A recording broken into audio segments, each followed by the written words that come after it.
Diagana Sader bénéficie de 3 nouveaux forages. Cela grâce au projet Koika 2 financé par la République de la Corée du Sud. 82 villages vont désormais avoir accès à une eau potable.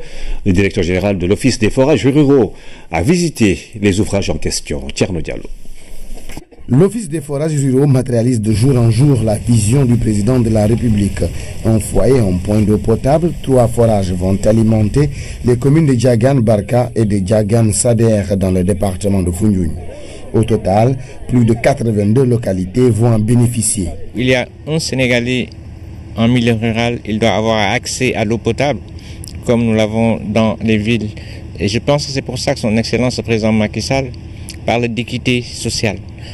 Équité signifie mettre tous les Sénégalais au même pied d'égalité en ce qui concerne les services de base. L'OFOR a mis en place un système mini-transfert d'eau pour la distribution. Les villages des communes de Diagane, Sader et Barka seront connectés en système multi-village. C'est-à-dire qu'on met un forage et un château d'eau au niveau du village centre, donc, qui va alimenter tous les villages, donc qui polarise justement ce forage-là.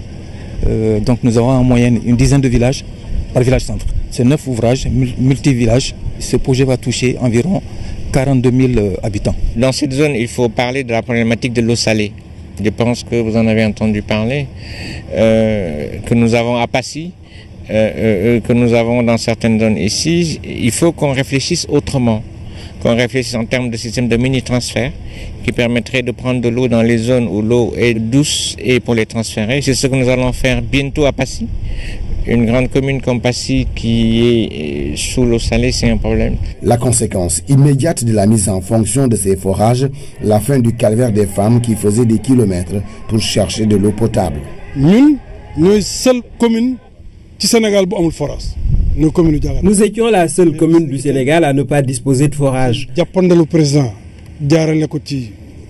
Mais aujourd'hui, grâce au président de la République, nous en avons 3.